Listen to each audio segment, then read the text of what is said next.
Hello everybody, this starts our new topic on adding, subtracting, multiplying, and dividing functions. We actually do already have some experience with adding and subtracting from our bell ringers these past couple days, so this should go pretty well. Let's get right into our first example. It says determine the sum f of x plus g of x and difference f of x minus g of x of the following functions and the resulting domain.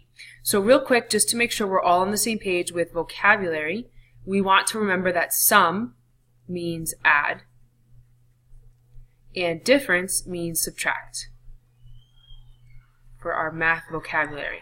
So above sum, if you want to write a little, or next to it, write a little plus sign, and difference means subtract.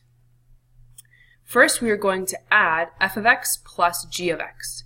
So I will write f of x first, negative 3x squared plus 4, and then we are adding g of x, which is 7x to the third minus 9x squared plus 5x minus 1. And we've talked about how with addition, we don't have to worry about any parentheses because there's no negative sign to be distributed. So after I've set it up, f of x plus g of x, now I'm going to look for some like terms. So remember, like terms, put a little definition up here, like terms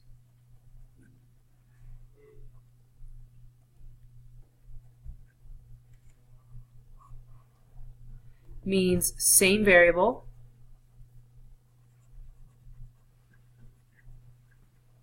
raised to the same power.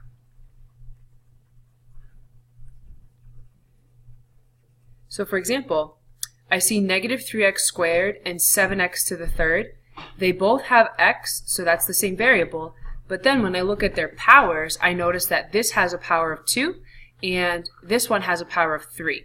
So they are not like terms. But then I look again and I see negative 3x squared and a negative 9x squared. That is an example of same variable, x, raised to the same power of 2, so those are like terms.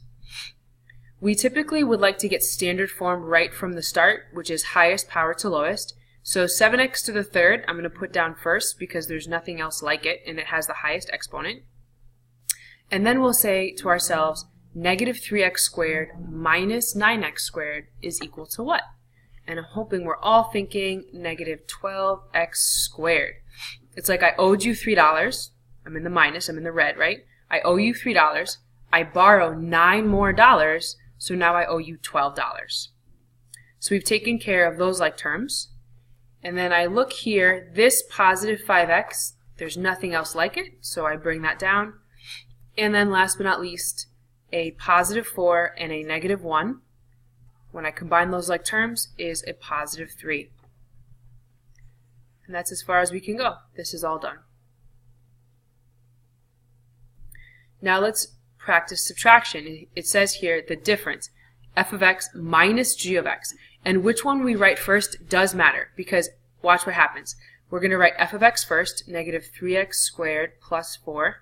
And then we are taking the difference. So I'm going to subtract, and I'm going to use parentheses. As soon as we subtract, we have to use parentheses. We're subtracting g of x, which is right here, 7x to the third minus 9x squared plus 5x minus 1. And I'll close my parentheses. We have to make sure we use parentheses. So parentheses when subtracting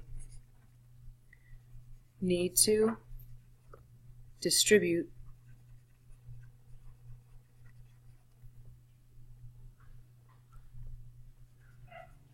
the negative sign.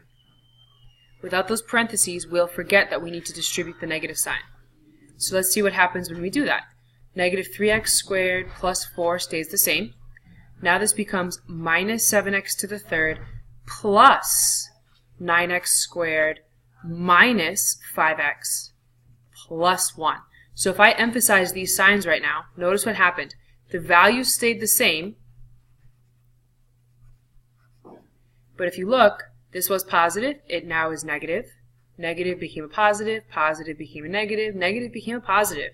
So distributing a negative sign changes all of the signs. Multiplying by a negative changes the signs. Now let's look for our like terms. Once again, negative 7x to the third is all by itself because there's nothing else raised to the third power. And I've got a negative 3x squared and a positive 9x squared. I'm hoping we're all thinking plus 6x squared. This minus 5x is all by itself. There's no other x terms. So I bring that down. And then last but not least, a positive 4 and a positive 1 makes a positive 5. And we're done. And if you compare these two answers, they're very different. So adding and subtracting results in completely different results. As it should. They are different operations. Number 2, I'm going to start you off by reminding you that sum means plus, difference means minus, and if you are confident to give these a shot by yourself, I would ask that you pause the video and you try all of the sum question by yourself, jump the video to check your answer, and then pause, try subtracting by yourself, and check the answer and see how you do. If you'd like to stay with me for the notes, no problem. At any point that you feel ready to finish it, please press pause, finish, and then check your answer. So I go back and I check because order matters. It's going to be f of x plus g of x and f of x minus. So I think I will just write that here to remind myself what I'm doing. F of x plus g of x for the addition, and then f of x minus g of x for the subtraction. Let's get right to it. So f of x will come first, 7x to the 5th minus 4x to the 4th plus 3x squared plus 2. And we are adding negative x to the 5th plus 6x to the 3rd plus 11x squared plus x minus 15. Oh, right. Our combining like terms muscles are going to be huge by the time we're done. I look for the highest exponent first, and I see that it's a power of 5. And this time, here 7x to the 5th does have another like term, right here. So 7x to the 5th minus x to the 5th, I've got 6x to the 5th. And then I see that there's a 4th power. But I look, there's nothing else raised to the 4th power, so that just comes down. And then now I look, the next power down would be raised to the 3rd. There's one of those right here. But I check, there's nothing else raised to the 3rd power. So I will write plus 6x to the 3rd. And now let's see, squared terms. I've got a positive, put this in a box, positive 3x squared and a positive 11x squared. That I can do something with. Adding those together, we get plus 14x squared. I keep looking at what's left. Here is a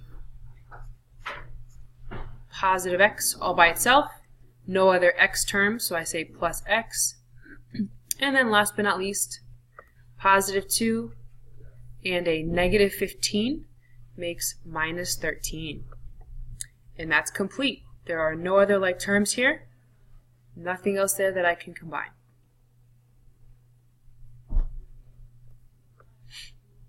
Nice. Now let's try the subtraction. F of x is still coming first. So 7x to the 5th minus 4x to the 4th plus 3x squared plus 2. Now we are subtracting. As soon as I write subtracting, a minus sign, I'm going to put a parenthesis. So I remember I need to put the second function in parentheses. So it's going to be negative x to the 5th plus 6x to the 3rd plus 11x squared plus x minus 15, and close that parenthesis. The beginning is not going to change, so this just bring it down, 7x to the 5th minus 4x to the 4th plus 3x squared plus 2. But now check out what's going to happen. All of these signs are going to change. So negative times negative, that becomes a positive x to the 5th, minus 6x to the 3rd, minus 11x squared, minus x, plus 15. So just to emphasize, notice the values stayed the same, but all of their signs changed.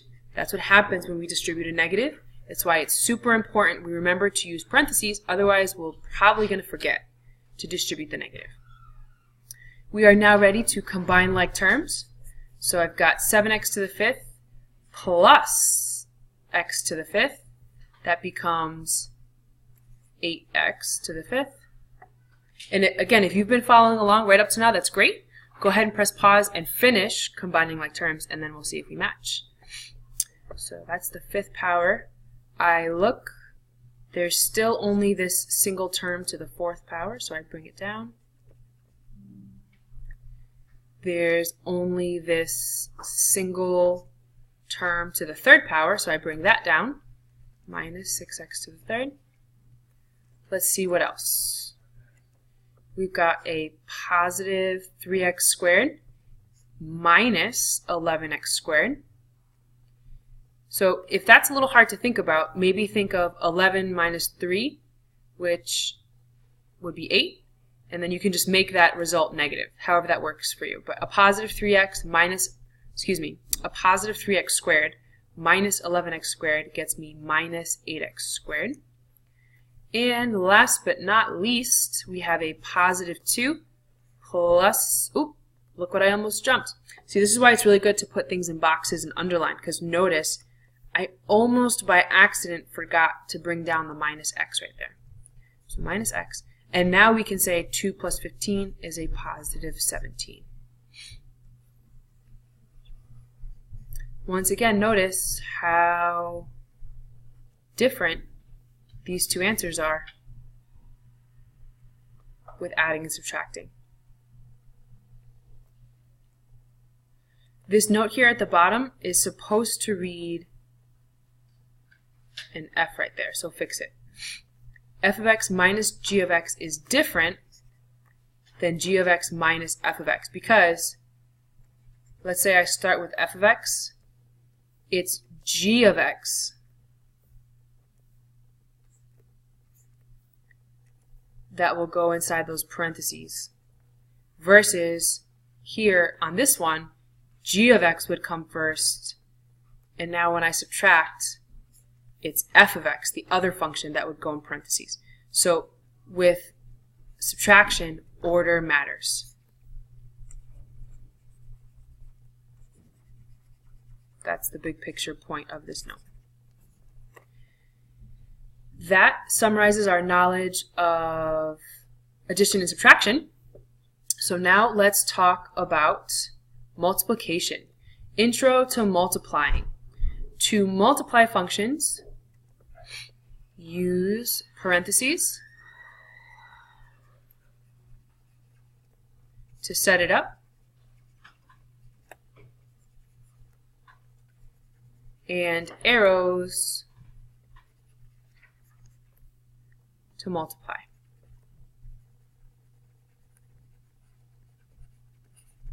And some of us maybe had some experience with multiplying in 9th grade, which would be fantastic. We will see how this goes. The best way to do this is to get right into an example. So determine the product. Math vocab, product means multiply. F of x times g of x, and then state the resulting domain. So here for number 3, we've got x minus 6 for f of x. So we're going to write that first. We're going to put x minus 6 in parentheses, and then we're multiplying by 3x plus 7. So I put that in parentheses as well. So we used parentheses to set it up. That's what we just did here. And now we wrote use arrows to multiply. So it's going to be x times 3x is 3x squared.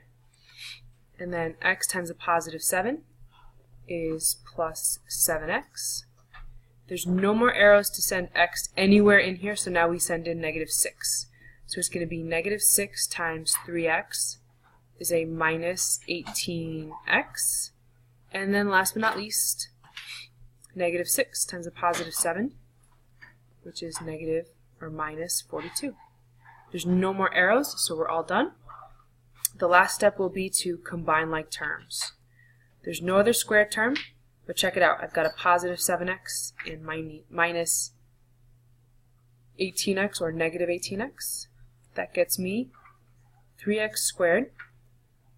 If you're not sure about a positive 7 minus 18, a nice little mental math skill right here, we can do 18 minus 7 and get 11. Make that answer negative, and that's what we have right here. So minus 11x, and then I bring down the minus 42, and I am all done.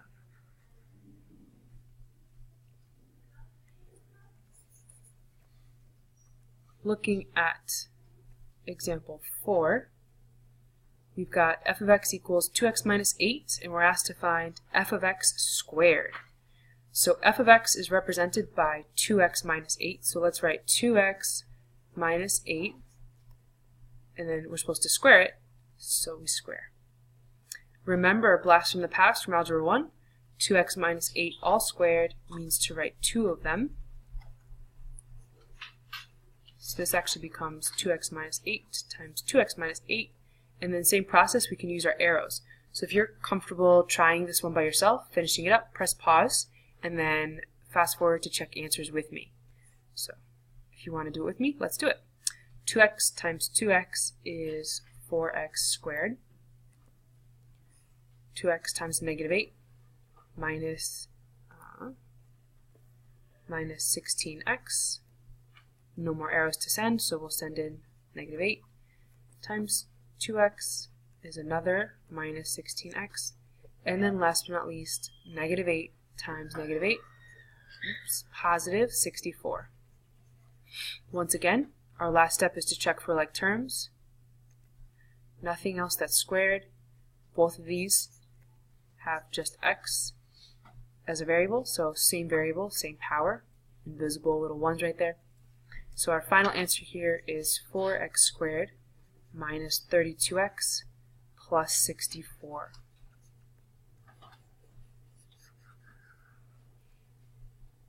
And that's our last example for today's flip notes.